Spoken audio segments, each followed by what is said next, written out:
Hello and good afternoon to everyone watching. My name is Jake Stokes. I'm a fellow in the Indo-Pacific Security Program here at CNAS, where I lead our work on China and East Asian security issues. Welcome to everyone in the audience tuning in from around the world. We're glad to have you here with us on the first day of the CNAS annual conference. This is our final session of the day, and we're set to go out on a very high note with a discussion about China, a topic that's on the minds of almost everyone in the foreign policy and national security community these days. American policy toward China has undergone a reckoning, even a revolution in recent years. In response to Beijing's growing assertiveness abroad and repression at home, Washington's approach started to shift late in the Obama administration, accelerated quickly during the Trump administration, and has carried through to the Biden administration. A consensus now holds that the period in U.S. China policy that was broadly known as engagement, which lasted more than 4 decades, has ended. It's been replaced by a framework of strategic competition with China. Despite shared perceptions about the China challenge, however, Washington has not yet resolved many of the policy dilemmas that this new era presents. It's exactly those dilemmas that we'll grapple with today. This panel will explore the most pressing challenges and trade-offs facing U.S.-China policy and draw out different schools of thought on how to approach them. To do that, we have with us a truly distinguished group of speakers. I'll introduce each of them soon. Before I do, though, I'd like to invite everyone to engage with the session. Follow us on Twitter at CNASDC and tweet using the hashtag CNAS2022.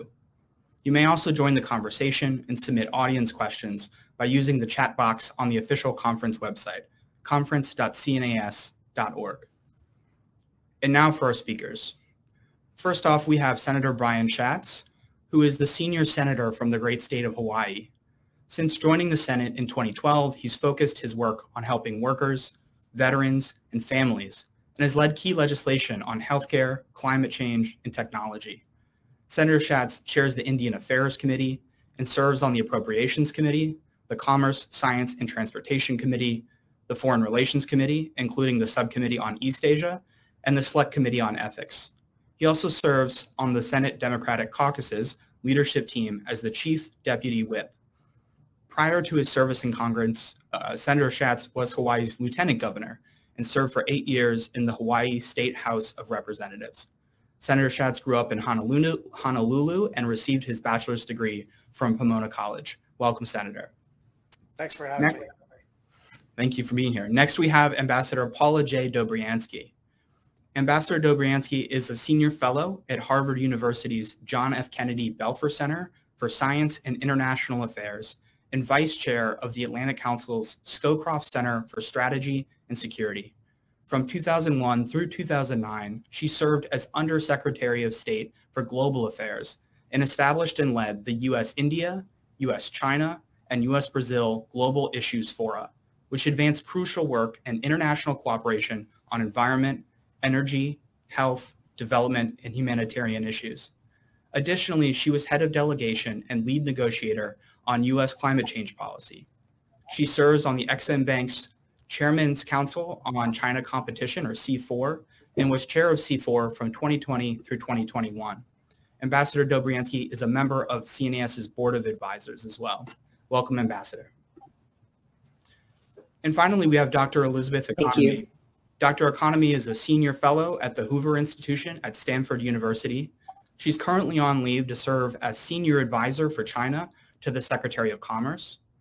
For most of her career, she was the CV Star Senior Fellow and Director for Asia Studies at the Council on Foreign Relations. An award-winning author of 4 books, Dr. Economy is an expert on China and U.S.-China relations. Her most recent book is The World According to China. She's a frequent guest on national television and radio and has published opinion pieces in the New York Times, Washington Post, and Wall Street Journal, and articles in policy journals such as Foreign Affairs, Foreign Policy, and the Harvard Business Review. She's a member of the Aspen Strategy Group and the Board of Managers of Swarthmore College. Dr. Economy, welcome. Thanks so much, Jake. Great to be here. All right. Well, it's great to have everyone, and let's dive right into it. Senator Schatz, I would like to start with you. So several commentators have used the metaphor of a foot race to describe strategic competition with China. They say certain policy actions can have the effect of slowing China down, while others can improve America's ability to run faster, so to speak. How do you think about balancing those two categories, and how do you see that conversation evolving in the U.S. Congress as a whole? Well, thank you for having me. It's a pleasure to be with such a distinguished panel.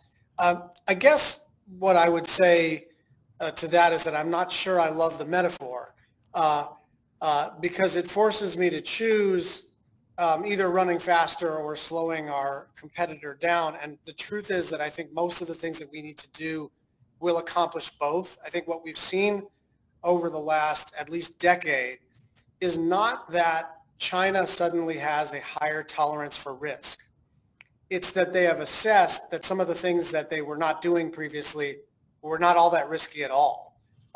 Increasing aggression in the South and East China Sea, the Spratlys, everything that they're doing as it relates to Taiwan and Hong Kong has to do with our absence. And so I don't know, sort of how you turn that back into a metaphor, but I would say the most important thing for the United States to do is to show up. I'm wary of sort of new unifying theories in either foreign or domestic policy, but I would say that we have to be there physically, we have to be in the region, and we have to view our relationship with our potential partners and adversaries and other countries in the Indo-Pacific region as not merely instrumental to the question of China, but important in their own right. And that's where I think we can distinguish ourselves from our strategic competitor, because if we give respect to the sovereigns and we start to interact with them as though they are sovereigns, as though they matter, as though they are worthy of a bilateral meeting, as though they are worthy of not being treated as a colony or an afterthought or a client state, that will accrue to our benefit over the long run. But none of that sort of philosophy works if we're physically nowhere. Either our Coast Guard, our State Department, our aid agencies, or our military. And so the first step is to show up, and the next step is to listen. Thank you, Senator Schatz. Ambassador Dobriansky, you have deep experience as a diplomatic practitioner working at the highest levels. What do you see as the role of coalition building in strategic competition with China? I'm sorry, I'm getting some feedback. Am I coming through okay? All right, apologies. What do you see as the role of coalition building in strategic competition with China, whether with allies, partners, or countries that want to avoid taking sides? In particular, how should we approach relations with states whose views on China might differ from our own, or who are worried about getting embroiled in a so-called new Cold War? Great questions, and let me also say how delighted I am to be here with this distinguished panel, and also congratulations to CNAS on a terrific flagship conference that you hold annually. Coalition building, I think, does really matter greatly in terms of strategic competition, and let me give several very precise examples. First is the Quadrilateral Security Dialogue put forth by Japan back in 2007. It's had a number of ebbs and flows, but it was basically formed around the Malabar Exercises and bringing in India, Australia, us, and Japan. And it was very much focused on the kind of military buildup. So we were galvanized around a single, I would say, objective at the time. But we also saw how over the years that's had its ebbs and flows. There was a period where Australia had taken a different position vis-a-vis its relationship towards China. And so the kind of closeness shifted. They didn't participate, for example, in the Malabar Exercises. But now we've seen where it's come back. The Biden administration has taken that coalition, if you will, and has elevated it and has also even set an agenda for it. And then I'd even add in the mix, we saw during the pandemic where actually there was, some people use the term Quad Plus, where you had the four, that were participants or are participants in the Malabar Exercises, but at the same time bringing in Vietnam, a socialist country, South Korea, as well as New Zealand. And why? The issue was focused on supply chains and how to get beyond what had occurred during the pandemic, a lack of transparency, a lack of free flow of goods and, at the time, and particularly in the health services area. And I think it was demonstrative of how a kind of coalition like that could really add value, and in which all these countries were collaborating together, and again, with a very targeted outlook. Let me give just another example. Also, the United States and the EU have had some different positions on how to deal with China on trade-related matters. The Biden administration at the very beginning reached out to the European countries and said, look, let's have a conversation before you go forward with that investment agreement. And I think the good news there, initially it seemed like they were moving forward, but then I think there was the pullback. Why I think it was good here, this is an example where there have been some differences. Countries like Italy have taken the path of One Belt, One Road. But yet, by the way, we also collaborate very closely with a country like Italy, as part of the NATO Defensive Military Alliance that actually has come out and said, look, we need to look at what's happening with our strategic competitors, and even including China. So in short, yes, coalition building matters. It provides agility, flexibility,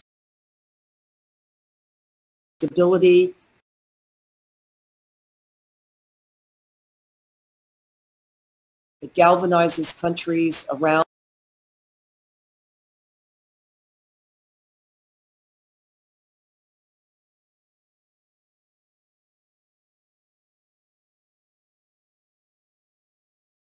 maybe certain single objectives at the same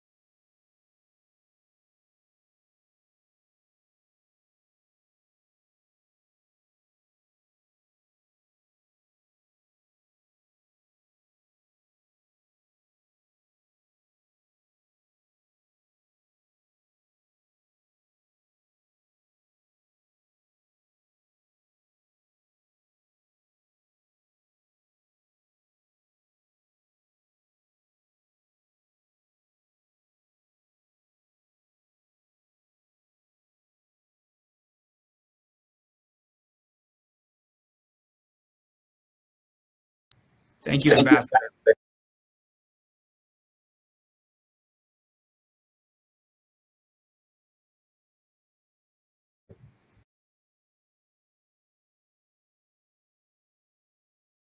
It's very useful in thinking about, how we can go about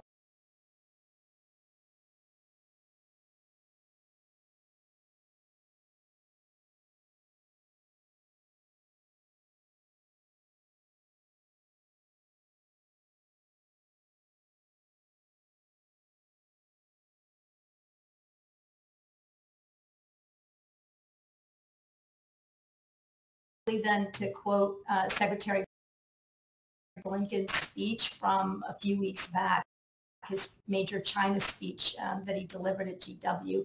And I think he really did articulate U.S. objectives with regard to China. And it was said in the context of, bolstering a world in which, and here I'll quote him, technology is used to lift people up, not suppress them, where trade and commerce support workers, raise incomes, create opportunity, where universal human rights are respected, countries are secure from coercion and aggression, people, ideas, goods, and capital move freely, and where nations can both forge their own paths and work together effectively in common cause. I think what's interesting about this is that it's really an articulation of America's vision for the international system. But I think in the context of China, that's appropriate because our competition actually is not defined by simply one domain, but is global in nature.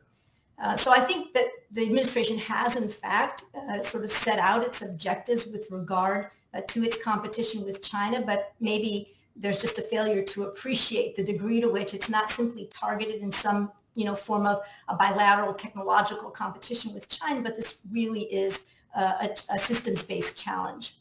In practical terms, what does this translate into in terms of U.S. policy? I think here too, Secretary Blinken really, laid it out fairly clearly, and it's along the lines of invest, align, compete, and then it's kind of 3 pillars and a half, right? Because that fourth pillar, the one that we would look for, cooperate, is probably a little bit diminished right now in the overall context of the bilateral relationship.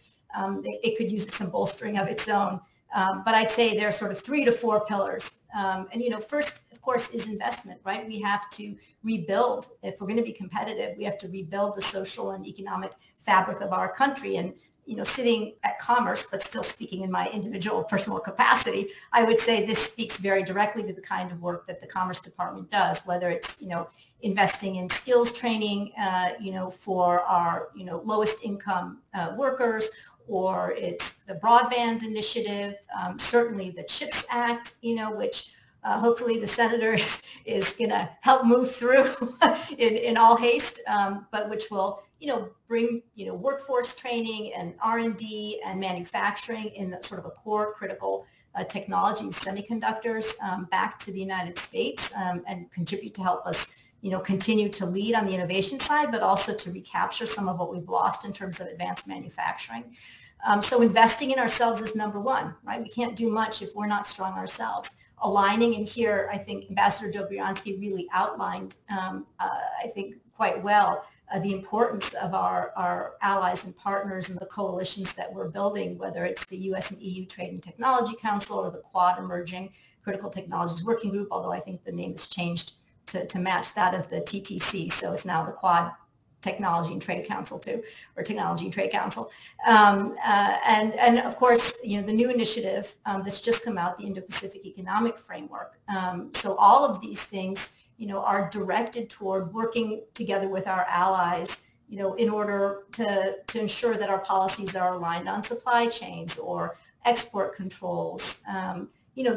One of I think the great triumphs of just the past few months was, the degree to which the TTC, our European group, worked together so effectively to coordinate and implement the sanctions on Russia. So I think the power of this kind of alignment of this grouping can be seen very directly, and I think it is important. Our China policy, we can't go it alone. Right? It requires our partners and allies to be on board. And frankly, to the senator's point, and I think this is where he was going, at least in part, and I completely agree, is that we have to engage more broadly than our traditional partners and allies, right? We have to reach out to still emerging economies in the global south, and the Indo-Pacific Economic Framework does that. But I think even more in Africa and Latin America, still even in our own backyard, we need to do a better job of engaging countries, bringing them to the table, to be part of the discussion, to be part of, the setting of the norms and rules of the future international order. I think that's absolutely critical. And then finally, I'll finish up quickly, just, competing. I think certainly there's an effort to modernize, to innovate our institutions to make sure that they are keeping up with the challenge that China presents. And this is both, for example, on inbound and outbound investment. How should we think about that? Those issues. How do we modernize our institutions? We want to make sure that what we're doing in terms of our trade and investment with China is not going to come back to undermine our economic and national security or somehow our democratic values. And I think that's a really important effort that's underway right now. And then finally, as I said, that fourth pillar, or that half pillar of cooperation with China.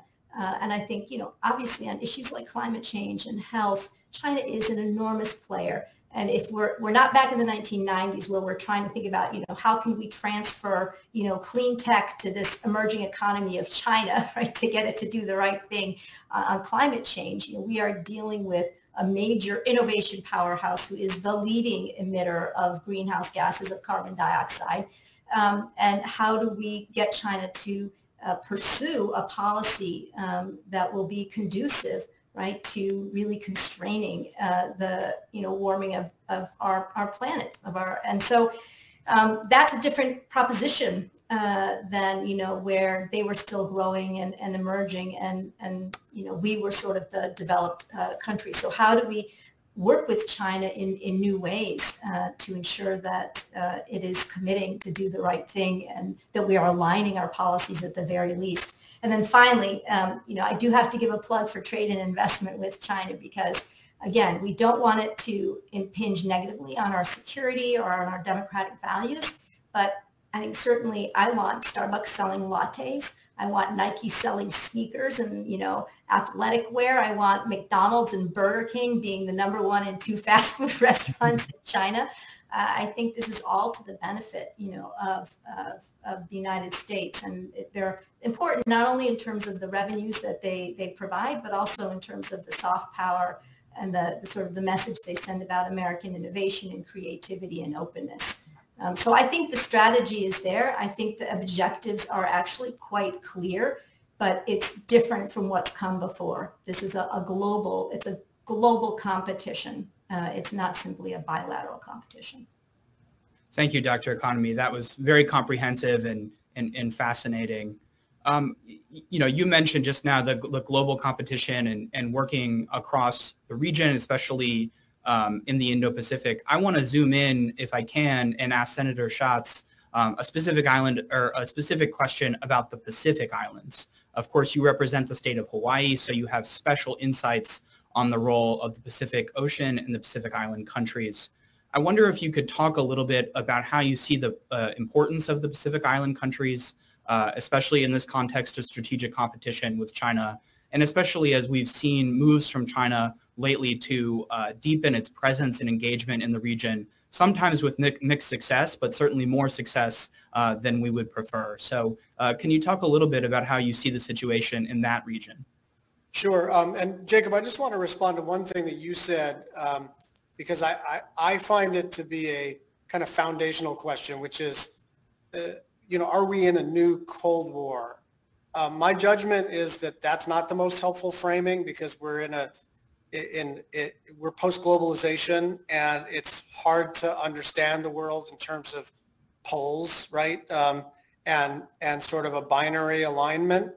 And lots of our allies are also going to have relationships with China that are impossible to untangle. And so whatever strategic competition looks like, I just hope that the foreign policy establishment, my colleagues on the Foreign Relations Committee, don't sort of lock back into a kind of mental model that doesn't really apply anymore.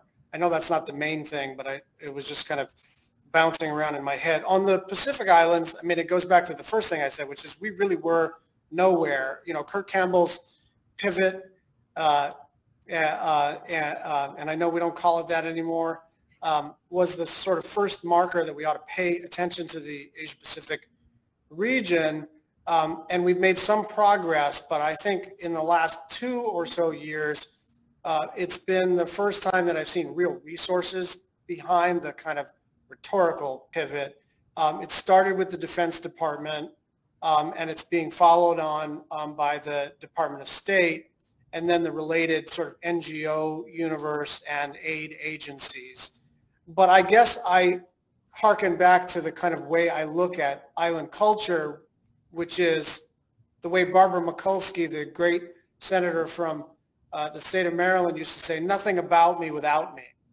And when Tony Blinken went to the Pacific and didn't just fly over the Pacific to deal with the so-called bigger countries, that was an important marker. When Barack Obama at COP23 met with global island leaders to essentially endorse the High Ambition Coalition around 1.5 degrees of warming, those were important moments. But now we have to demonstrate that our presence is enduring, that it doesn't depend on who is president of the United States, and that our relationship with these sovereigns is exactly that, a relationship sovereign to sovereign, not sovereign to colony, not sovereign to client state.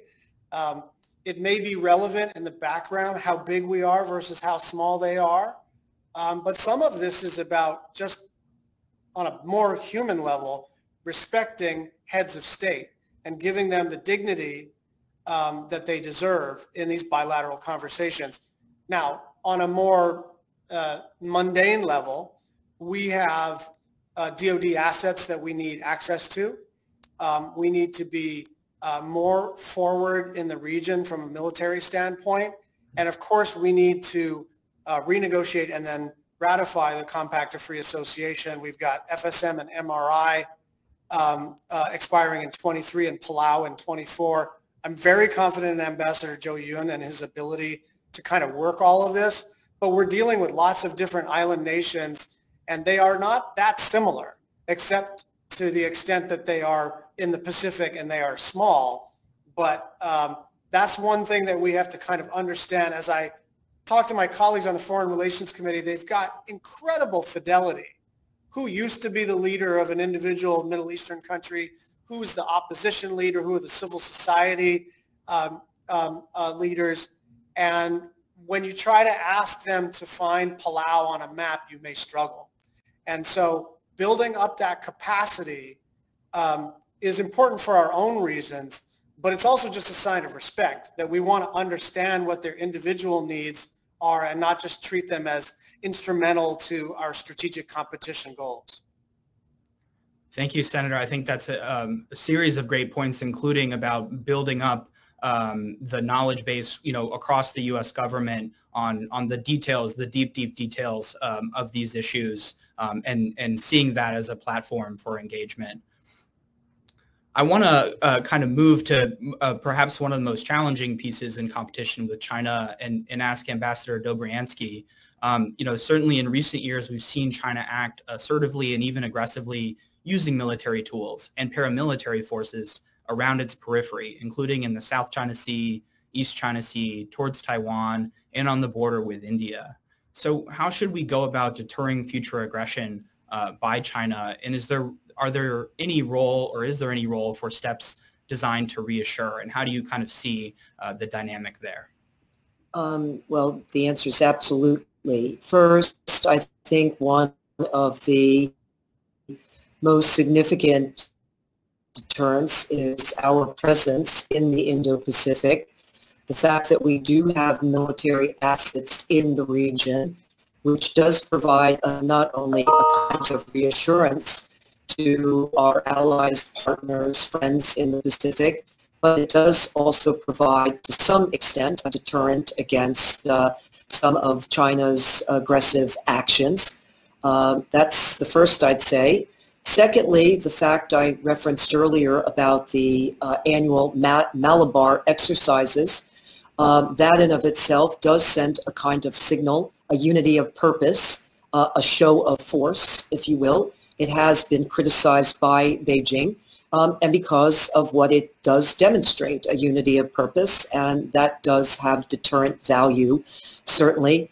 I'd also say when I think back, I think almost every Secretary of Defense, no matter what the administration, has always been exceedingly forthright, particularly when there have been maritime transgressions, and literally laying down very clearly and assertively markers about, the maritime rules and lanes, which should not be passed over or violated, which also I think has been crucial and demonstrating a readiness on the part of the United States for being assertive on behalf of that not only unity of purpose, but also what we all stand for.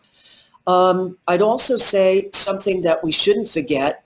All of our academies, and in particular, at least one that I'm very familiar with, which is the Naval War College, brings in actually many from the Indo-Pacific to come in, just not only for, discussion, training, but that too actually I think is crucial in the context of providing a kind of reassurance of a collaborative approach.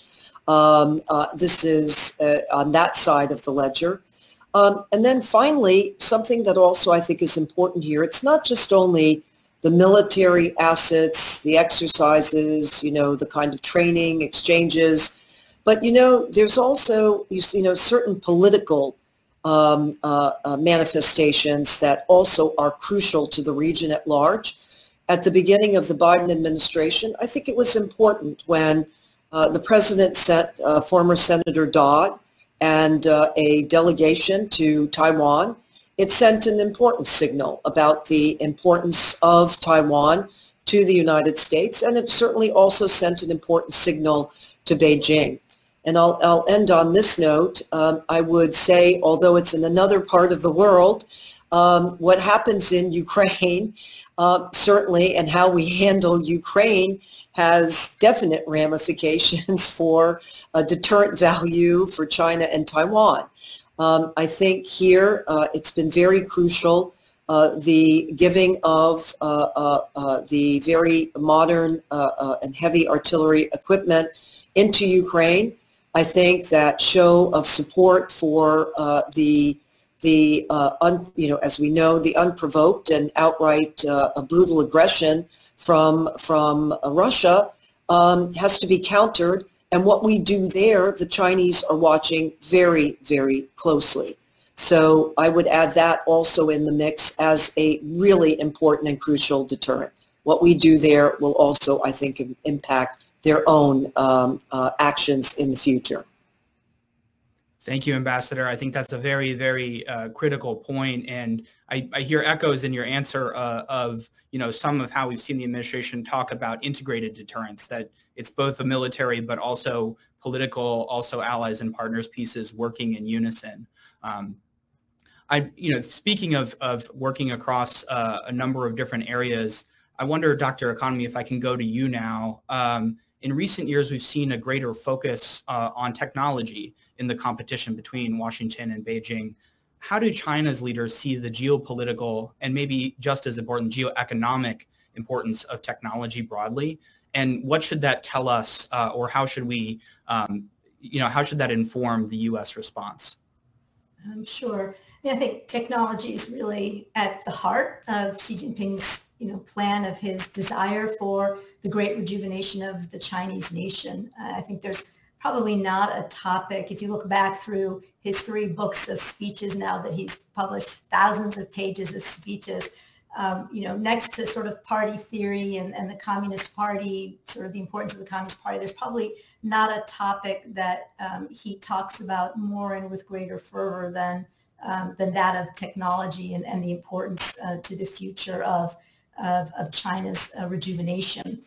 In terms of how we should understand it and how they approach it, I think for me what's important to understand, sitting in the United States or in any other country, is just the multidimensional nature of China's approach to technology. So, it begins at home, right, with a sort of a demand-driven model for R&D that's still very much focused on applied research. So there is growing interest in basic research, but still China focuses overwhelmingly on applied research and on manufacturing. So things that have very practical applications. Obviously, the government provides, significant financial support for Chinese companies and universities, but there is increasing private money that is going into Chinese companies, including money from, United States venture and private equity firms. Obviously, the government protects its firms, and you can see that through the importance of, projects like Made in China 2025, which was all about basically protecting or encouraging, Chinese companies' dominance in the manufacturing of technologies and sort of 10 critical areas of technology, things like, AI, new materials, new energy vehicles.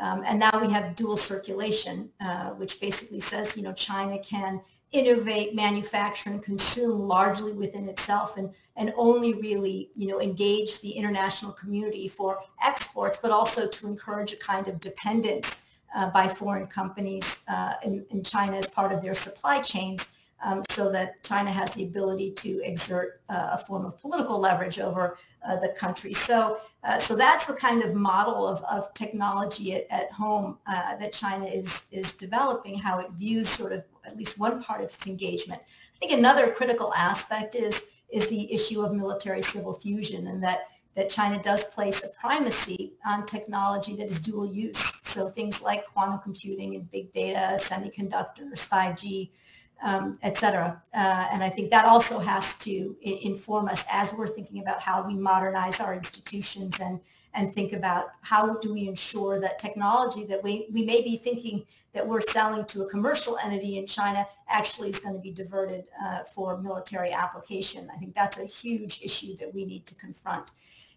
But beyond what it's doing at home, I think, a sort of second set of challenges is the export of Chinese technology abroad, right? And China subsidizes its technology to become extremely competitive globally, especially in emerging economies through its digital Silk Road.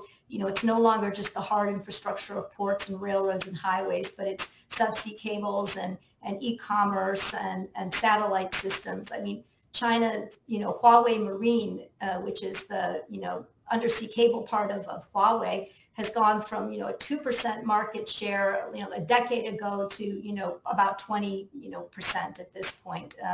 So, very rapid expansion of and deployment of Chinese technology, which, has both, there's an economic competitive element to it, of course, but also there's a security element. And I think we need to be very aware of that and how we're going to push back against that, when it comes to things like 5G.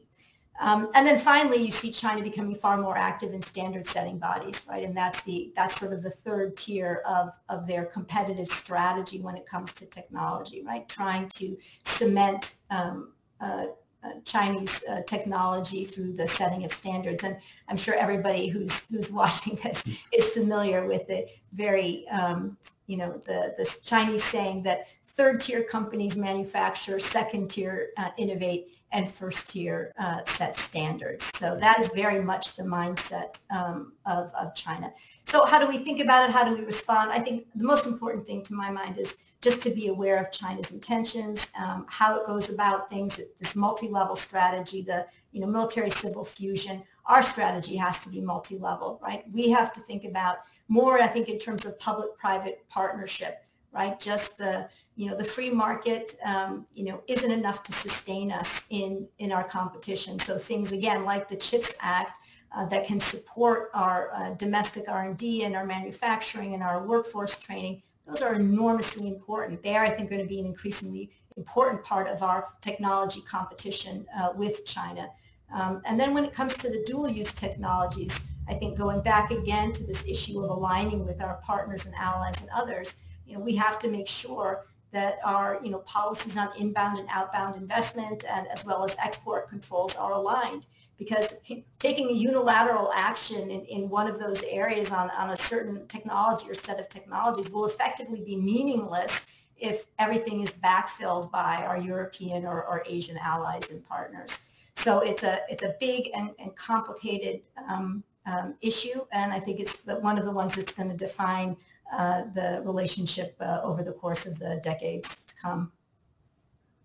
That's great. Thank you, Dr. Economy. That was really useful in getting a sense of how critical the Chinese leadership sees technology, but also a little bit about how they're going about implementing that vision. Senator Schatz, I wanted to give you an opportunity to respond, if you'd like, to any of the topics we've talked about earlier about deterring China, about some of the governance questions, but also ask something broader. At the most fundamental level, strategic competition with China is really a contest of systems, of governing systems. So I wonder if you could talk a little bit about what you see as the core advantages of the U.S. system in this context, what we can maybe do to sharpen those advantages, and what we should avoid doing to make sure we don't squander our competitive edge in a broad sense. Well, I think you're right that this is a contest of systems. This is a contest of political philosophies. And the first thing that we need to do has very little to do with China. it has incredible implications globally for democracy going forward, but it is about stabilizing our own democratic republic. And we could pass the CHIPS bill, we could double the defense budget, we could triple the State Department's budget, we could deploy all the soft and hard power into the Indo-Pacific region that we could muster. But if we allow our democracy to fray, then the power of our example starts to work against us. And, you know, I didn't intend to sort of pivot to this question, but I think it's really important that one of the most important things that we need to do, in addition to domestic manufacturing capacity, you know, lower and higher education, physical infrastructure, tech infrastructure, all of that is incredibly important. But if you don't have the infrastructure of democracy, if you can't demonstrate to the world that our system actually is better for people, then we've lost the battle, and there's no amount of resources we can throw at persuading people that they're wrong. And so part of our geopolitical strategy has to be to get our own house in order. Now, assuming we can do that concurrently with other things, and we're going to have to, we have to do some mundane things like fund the Development Finance Corp, U.S. aid, DOD, NOAA, the Coast Guard, all of our science agencies, so that we can be physically present in the region, and so that we can talk about our values, press freedom, and the value and importance of democracies. But none of that is going to sound really tinny if we're collapsing ourselves. I'm not suggesting we are. I am suggesting that January 6th correctly looms large globally, and we're going to have to work hard on a bipartisan basis to make sure nothing like that ever happens again. Thank you, Senator. I think that's very, very well put and really critical to this question of a contest of systems. I want to invite the audience now to submit questions for the panelists, and I'll take those as we move through sort of the next round. Ambassador Dobriansky, I'd like to go back to you. So as we've discussed, you know, even while the United States and China are engaged in an intense competition, both countries have overlapping interests on issues that matter for the world. Dr. Economy sort of referenced this earlier. You know, you have deep experience in this area. You helped set up the U.S. China Global Issues Forum back in 2005. Can you talk a little bit or reflect a little bit about how the agenda for cooperation with Beijing has changed since that time, and how it fits into the other parts of U.S. China relations, the competitive parts, and even the potentially adversarial parts? Okay. Before I answer the question, if I may, Jake, I just wanted to comment on what the senator said, because I agree 100% with the concept of how our assertion of values, our speaking to what we represent, democracy, is absolutely crucial. He is really quite right about that, because I can think of so many fora, of which a number of us have been part, where we are positioned next to the Chinese, and they articulate how, well, democracy doesn't deliver. Or they'll say, oh, well, people don't really care about their political freedoms, that it's actually their welfare and the economy. And I think I wanted to underscore it, because I do think it's an important part of this competition.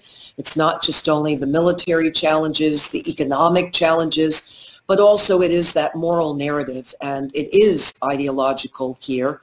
And we are actually very much targeted in many different ways, but also not just only about the issue of home, but also the issue of, well, democracy just doesn't deliver. I always hear that phrase. So I did want to underscore that, and thank you for letting me give that footnote there before answering your question. So in answering your question, let me first say the issues that we reached out to and engaged the Chinese on, it's worth noting that we agreed on the agenda. We had a discussion about what made sense for collaboration.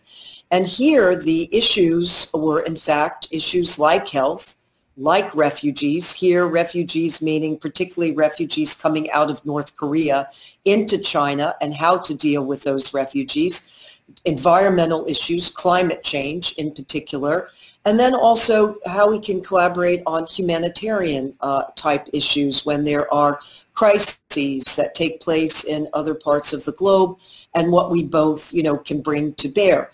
I might just add, we also had separate from the Global Issues Fora, by the way, we launched a human rights discussion with the Chinese. And that went along for a number of years, but then quite candidly, we shut it down. And the reason why we shut it down is because we began to feel it was being showcased by Beijing, but there were no results. And it was more, well, we've come, we've met, see, we're willing to talk about these issues, but there was no traction. And Dr. Economy is smiling at that, but there was no traction.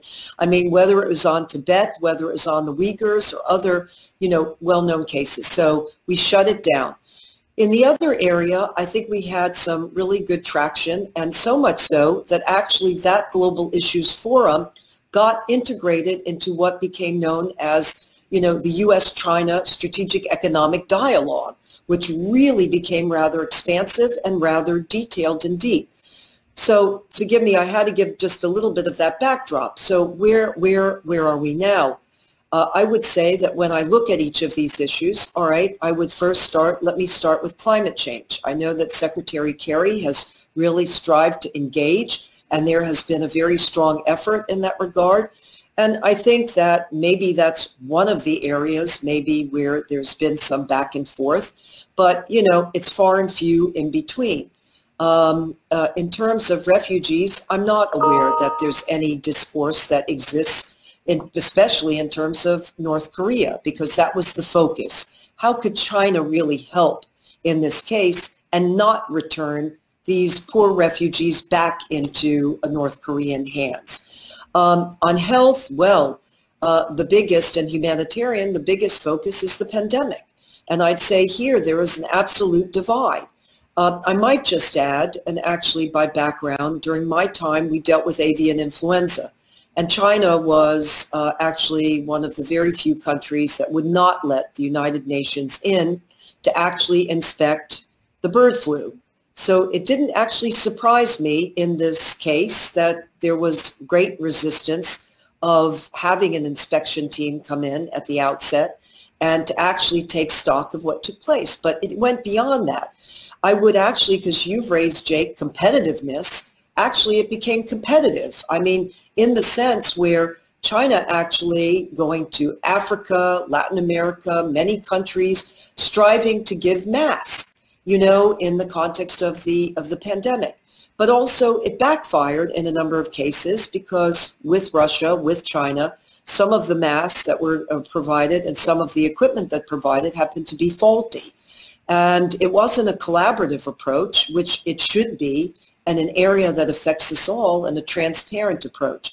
So it's very much contrasted, but not completely, because as I mentioned before, in the area of avian influenza, there wasn't such collaboration. Let me go to a last point, and that is, one area where, there really should be collaboration, and there have been many attempts to engage the Chinese, and that is in the area of Ukraine, going back to Ukraine. And I mention that because, interestingly enough, I know the State Department, certainly Secretary Blinken, and also the National Security Advisor, Jake Sullivan, with their counterparts, there have been, discussions about, how does one deal with the kind of brutal aggression? And the Chinese wanted to mediate. That's not the path that one is going in, but there's a different question is, how can China be constructive in actually, persuading Russia to stand down and to stop the kind of brutality? And I'll end on this note. It was striking to me, I was out in Davos, and the Ukrainian foreign minister was speaking to an audience, and I had the chance to ask the question. He actually, and the Ukrainians reached out to the Chinese, and it was put in Chinese press. Actually, it was published in Chinese press, and the context in which they reached out to them was, please, engage, engage, engage. You can have a constructive role and an important role here, but we haven't, seen that bear fruit. So there's a real change. Some of the areas where there was closer collaboration no longer exist. Some, like the environmental, I think sustain itself, but other areas are just absolutely cut off. Well, thank you, Ambassador. That's such a detailed answer and really useful in trying to think about, in practical terms, how we go about pursuing this agenda and how it relates to the other pieces of U.S. China relations and in our broader foreign policy. Dr. Economy, I wonder if I could go to you. I know we in the China community sort of have a debate about how much is the PRC system, the CCP system, and what exactly is the role of Xi Jinping. If certainly there's the 20th Party Congress coming up this fall, where Xi Jinping is likely to get a third term and potentially set himself up to govern for life. How much is the kind of assertiveness that we've seen from the Chinese system coming from Xi himself versus the system more broadly?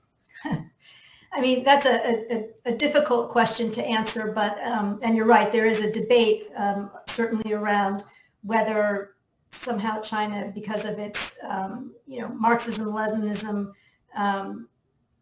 theoretical framing and Leninist system is, no matter like who leads, you're going to end up with the same result, or whether Xi Jinping is determinative. I have certainly come out on the side that Xi Jinping is determinative. And in part, I don't find it a difficult question to answer in many respects, because I think you can look back to the period immediately preceding Xi Jinping's tenure and look at what China looked like at that point in time, and then look at China today. And you can see the degree to which he has transformed the country, both at home and in terms of its foreign policy. And frankly speaking, if you talk to, I think, virtually any Chinese citizen, whether the person is in, the, academic realm or in business, they too will say that he has had a transformative impact. And, in many respects, I think, his great rejuvenation of the Chinese nation, that narrative, right, his desire to make China strong again, to make it central on the global stage, is something I think that the vast majority of Chinese citizens could respect and indeed, found very attractive, right? Making China strong again, I think, is an attractive narrative. On the other hand, the political repression and the polarization domestically that has ensued from his policies, I think, has not been especially welcome. And so, I think if you look across, the domestic political landscape in China today, you'll see that whether you're talking about, divisions along ethnic lines, right? So Uyghurs, Tibetans, Inner Mongolians have suffered enormously, over the past decade since Xi Jinping came to power. Women, I think, Ambassador Dobriansky mentioned Davos. The World Economic Forum does an annual ranking of women's access to the health system, education, the economy, and the political system. And China's ranking under Xi Jinping, so even as the Chinese economy has grown, the access for women to sort of that suite of issues, China's ranking has dropped from 69th to 107th over the past 10 years in global rankings. So women have suffered a huge amount of online hate directed against women. The creative class, right? So, anybody whose work depends on coloring outside the lines, whether, again, you're an entrepreneur or you're an intellectual, right? Life under Xi Jinping pretty much, I would say, sucks, but that's not really an appropriate word. So let's just say has become much more difficult. And then, of course, there's the inequality. And much as Xi Jinping, claimed he's lifted 80 million people out of absolute poverty, there's still 600 million people living on $150 a month at the same time as China has more billionaires than any other country in the world. So I think, I look across and I see, a China that in 2010, 2011 was politically vibrant. The internet was, a scene of enormous political engagement, calls for political reform. You had, environmental activism, both on the internet and on the streets. I think it was a radically different society.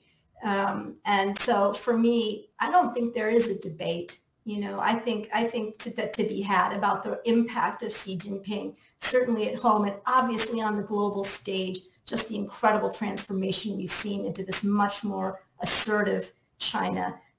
Some of those things were in play already, but he accelerated them and magnified and amplified things like, China's disruptive policies in the South China Sea, for example. So I'll stop there, but, you're right, it is a source of debate, but, and again, it's a complicated issue, but for me, I think the answer is clear once you look at what China looked like on the ground in 2010, 2011, and what happened post-2012. Yeah, thank you, Dr. Economy. I think that's exactly right. It's hard to imagine China looking and acting the way it does if Xi Jinping is not the person holding the reins. We're almost out of time, but Senator Schatz, I wanted to give you the last word and ask a question about sort of about the politics of foreign policy, but especially as it relates to China. Some have kind of put forward the idea that one of the ways to restore a kind of centrist consensus on foreign policy that we had during the Cold War is this kind of response to China, and that this can create a sort of set of issues on which bipartisanship is still possible and beneficial to U.S. policy. I wonder if you could just kind of reflect on that idea, given what you see day to day and your experience working with your colleagues. I think that's right. I think it is an opportunity for both parties to work together. Obviously, we haven't enacted the CHIPS bill, but it's gotten big bipartisan votes so far, and it's in conference committee. I think there are 130 members of Congress who are actually on the conference committee. I'm not even sure where they can physically meet. But there's a lot of enthusiasm for enacting this bill, and it's important for its own reasons, for our supply chain reasons and our economic and strategic imperatives, but it's also important to demonstrate that we're capable of working together on a bipartisan basis. As it relates to the policy in the South China Sea, as it relates to Taiwan, as it relates to Hong Kong, you are not seeing a lot of daylight, both either between executive or legislative or between Republican and Democrat. So sure, there are going to be opportunities for us to disagree, and that's the nature of our system. It is, as Secretary Albright used to say, an invitation to struggle. But we are struggling together right now to confront this challenge. Well, thank you, Senator.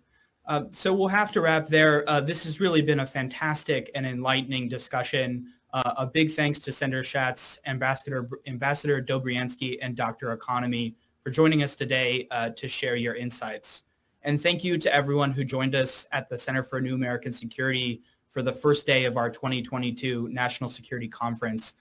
Please tune in tomorrow starting at 10 a.m. Eastern Time as we begin the second day with the opening session, Managing Talent to Secure America's Future, which will showcase both civilian and military efforts at talent management to ensure American competitiveness in the military and national security communities. We hope to see everyone then. Goodbye for now.